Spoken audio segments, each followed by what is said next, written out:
Create with Fran Sydney.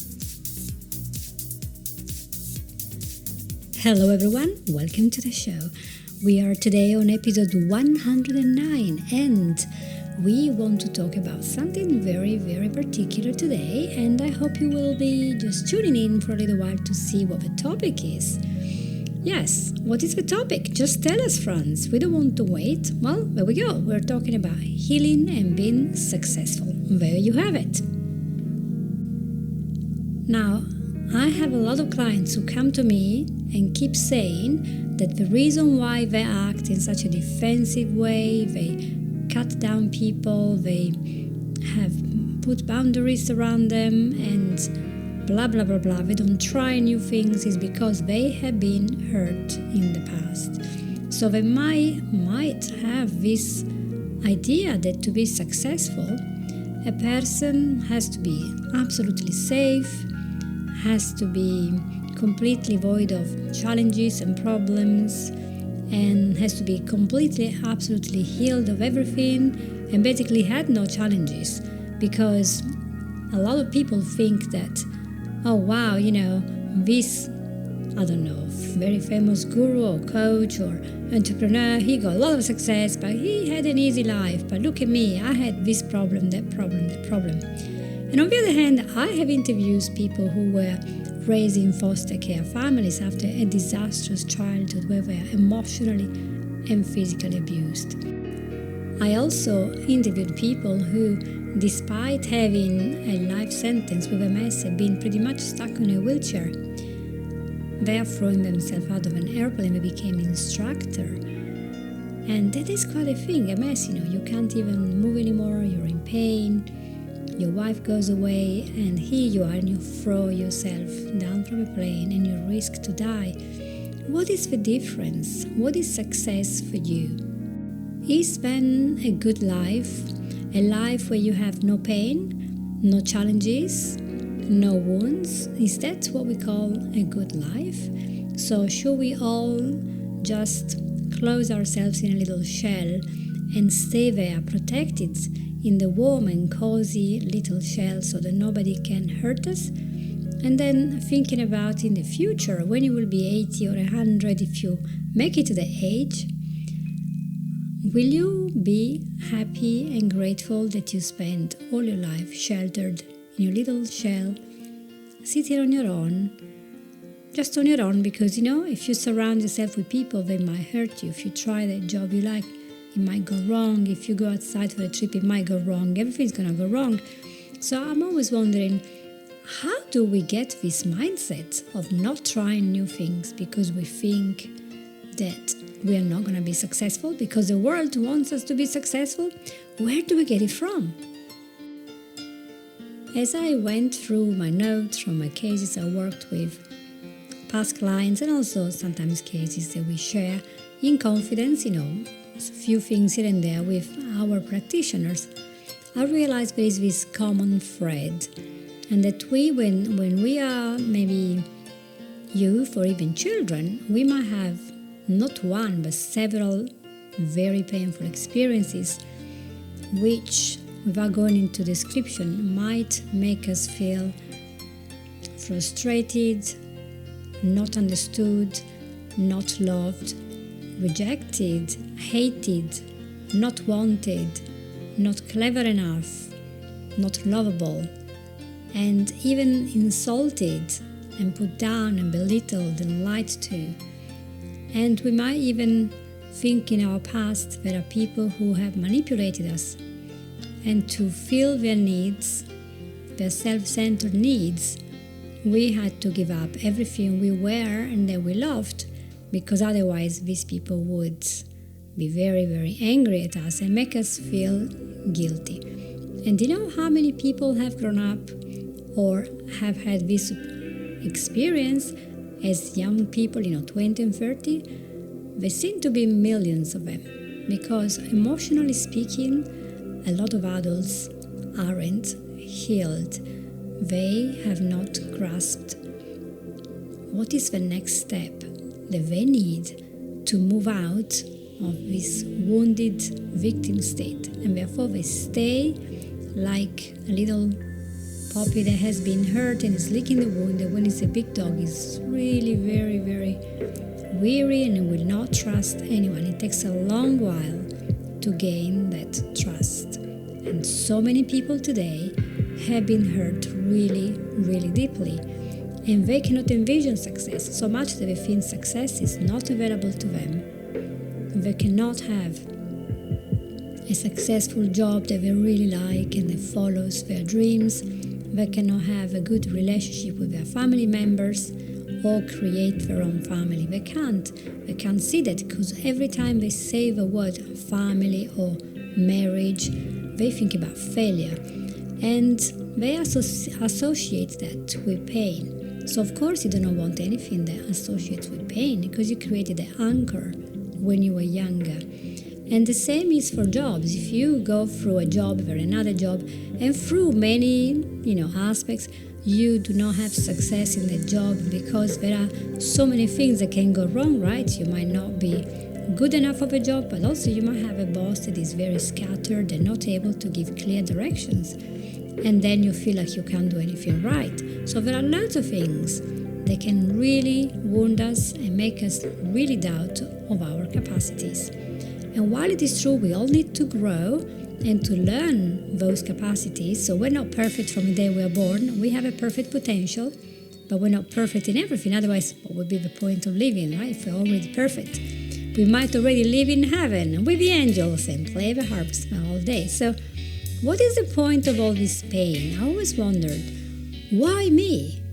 Why did I have to go through all this? I didn't deserve it, and I'm just gonna lock the door, lock my heart, and nobody will be able to enter there ever again, whether it is for friendship or for love, or even lock my mind to new experiences in case I get hurt. So pain becomes the focus of our existence. And the important thing is, for me, is that if we want to achieve something, we have to focus on what we want, not on what we don't want. And yet the majority of people don't realize that this little mind shift is missing in their life. In the past, I was one of these people. I was really frustrated and disappointed and feeling low because a lot of things went wrong when I was young. I was not abused or anything, but all my dreams of pursuing all the arts, music, dancing, drawing, gymnastics, everything that was so visual and full of energy, they were all frustrated by years and years of being told that that was not for me, it was not available. And I'm gonna cut it short here because we talked about before, I was really angry because my parents pushed that I would do a school that would fulfill their desire for me to have a stable 9-to-5 office job, which was not what I wanted to do, but what my society was asking me to do, what people expected me to do, to have a very stable office job.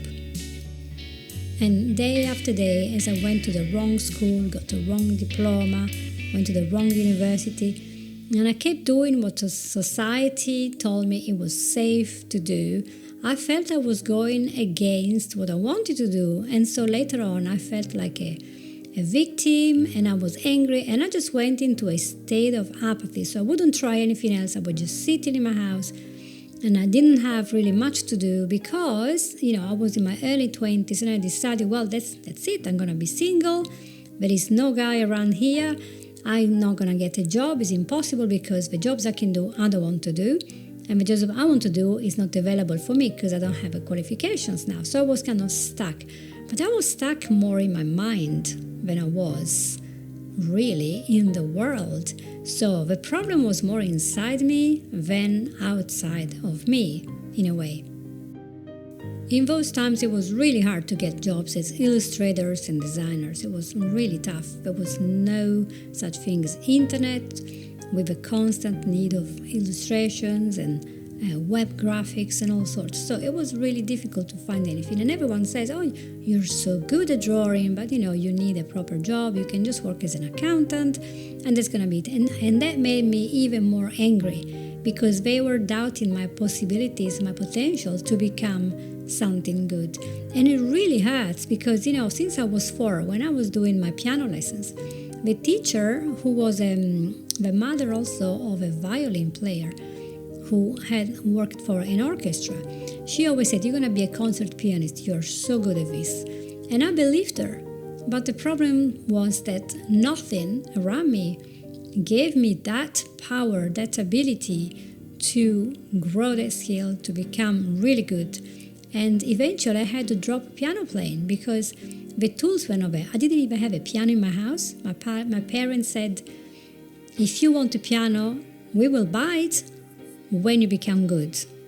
And I was like, surely I need a piano so I can become good with a piano, but that didn't work with them. So you can just imagine 20 years of frustration, of anger and everything, and trying to find my way in this difficult life. And this is an easy experience. If I think about your experience of the ones that you're going through, or that you have gone through when you were younger, maybe 20, maybe 10, when you did not have that encouragement, that support, the love, the good intention to help you. And instead you had people who were belittling you, who were putting you down, who were discouraging you because they had their own stuff in their mind. They had their own emotional issues. They didn't know how to cope with you. So they just say whatever they said, and they didn't realize how much they were hurting. Or if they did, they still didn't realize how serious that was. And so here you are. You might be 25, 35, 65. You look back at your life and you wondered in the past, will I be able to do this? And now you look again and you think, oh, I'm never going to achieve this and that because I couldn't when I was younger, so I can't now. This is not available to me, and I'm very angry, and I'm going to protect myself until I die. And I want to ask you, is that in life? Is that something that you will be satisfied about in many years? Probably it's not. And so I'm very happy that many of you go and reach for books, for courses, for mentors, for friends, therapists, whatever. And they seek for the help, the healing that allows us to see, okay, the past has happened, we can't change it. The scars are there, but we can do something about that. So we can have success in life, even after having the most terrible of beginnings. And I want to tell you, you are on your path of healing. And healing does not mean that you never had the pain. It means that the damage and the hurt that you are holding inside in your past is no longer able to control your mindset today, to control your actions. It's past, it has happened, and that's the end. And oftentimes, it is exactly the pain that we have gone through that will give you the power so you can grow into your higher self, so you develop the empathy, so you go and help people who are less fortunate than you and help them to see how they can get better. Maybe if you didn't have good parents, maybe you will be teaching young people how to thrive after being emotionally abused. I don't know, maybe you can be a therapist, maybe you will do music therapy or art therapy. Who knows, maybe you will be doing things to help victims or to teach the parents and the leaders and the teachers to be more compassionate. Whatever it is, that pain can be used to create something good and positive. It is that pain that tells you that you can't do things. You can't try this and you can't try that. And as I said before, when I was quoting the painter Van Gogh, he said, if you hear a voice within you saying you cannot paint, then by all means paint, and that voice will be silenced. And Van Gogh, even with all his mental illness that we know about, he knew a few things about the brain, because if we listen to our protective mind, the reptilian brain, the subconscious that wants us to be safe, we're never going to try anything new because it's dangerous. It's like putting roller skates and put a black band over your eyes and then just go into a very busy road with lots of cars. That's how it feels. But in the moment we decide not to go because it's going to be dangerous, the brain thinks, Oh, there was no pain because you didn't move, so that's the nice way to keep you safe. I'm going to repeat that command again. So every time you have something new, a new person, a new activity, a new trip, a new job, a new relationship, you think, no, I cannot do this painting, I cannot do this skating, I can't go, I can't jump off a cliff, I can't do, because the pain will come there. And then the more we repeat this to ourselves, the bigger it will become. And this is all the beginning of any anxiety disorder, any panic attack disorder, and lots of things like that, because we repeat things and the mind learns by repetition. And it likes that. The mind is not interested in making you happy. The mind wants to do one thing, to keep you safe. You have to survive. And so if you keep listening to the little voice, all you're going to do is be safe. That doesn't mean you're going to be happy though. It's a different thing. That's your job. Now I will admit it took me many years, almost 50 years, to realize I was in charge of my life. 50 years, maybe 40, to be aware of who I am in the world, to understand that I can have charge and control and I can move things around. It isn't just being a victim. We can move things in our life. We can make decisions, even very important ones, and move towards something good and positive. And there is only one obstacle that can stop us. And if you think about it for a minute, you can have anything you want if you're just willing to give up the belief that you can't have it. Because in the moment you start thinking that you can have it, your reticular activating system will start finding you resources to help you to find what you want. So if you think about it, looking back, looking at all the people who are successful, the people who are happy or seem to be happy, seems to have it all, these are not the people who never make mistakes. These are not the people who don't have challenges. These are the people who have got a lot of bricks that were thrown at them in life. And they use those bricks to lay a firm foundation to create the life that they want. They're gonna say, right, you throw me lemons, I'm gonna make lemonade. So what are you gonna do with your life? Because you are the only person that can take that charge. You cannot live the life of somebody else. You can only live yours. I can already hear some of you saying, France, I just can't do it because, whatever I do now is going to go wrong because every single relationship, every single job, every single activity I started went wrong. And I'm not really sure. Every time I think I made a decision about something, then I have all these doubts. And let me tell you, the successful people, just like you, they have fears. They do have doubts. And they do have worries. The only difference is they're not allowing those feelings to stop them. They clarify what they want, they clarify a strategy, they work maybe with coaches, with mentors, they get a friend to help them, an accountability partner, and they keep moving step by step. That's the only difference. They're not frightened in fear, they're just taking action. So when Edison designed the light bulb, he didn't just wake up one morning and said, I'm going to design a light bulb, we're going to change the world.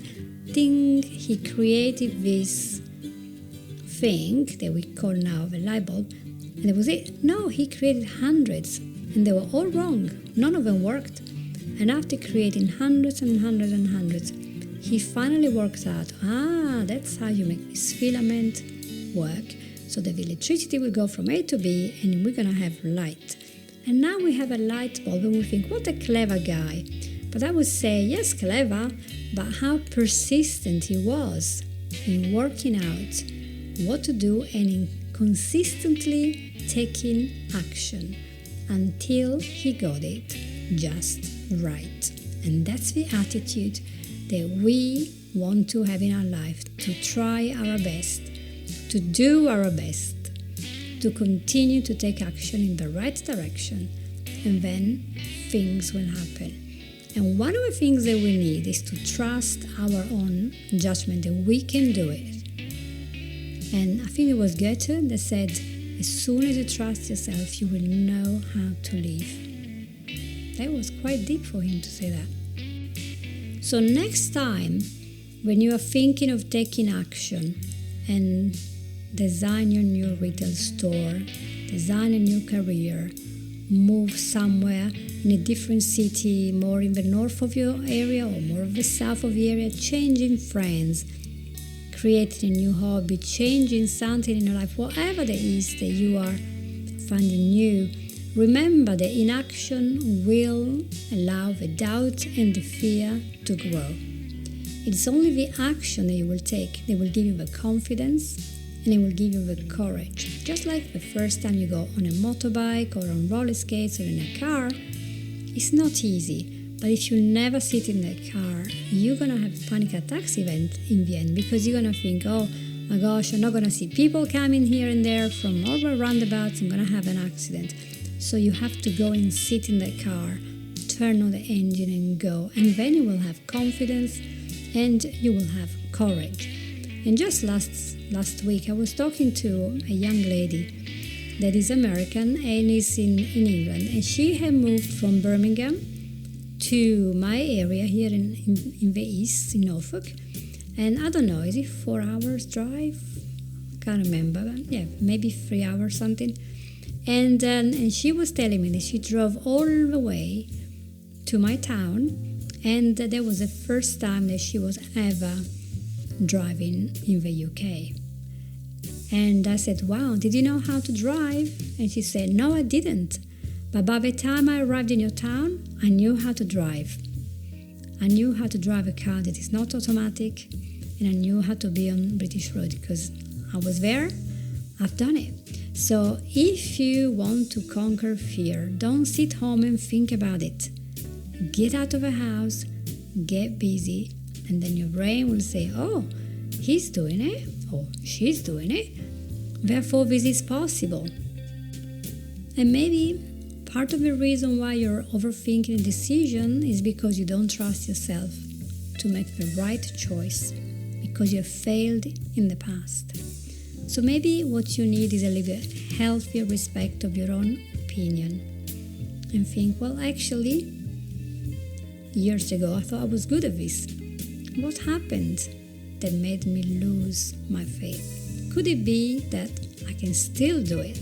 It's just my emotions are stopping me from doing this, from having success, from going to the next step. So instead of overthinking things, because when you think about it, you're going to have more doubts.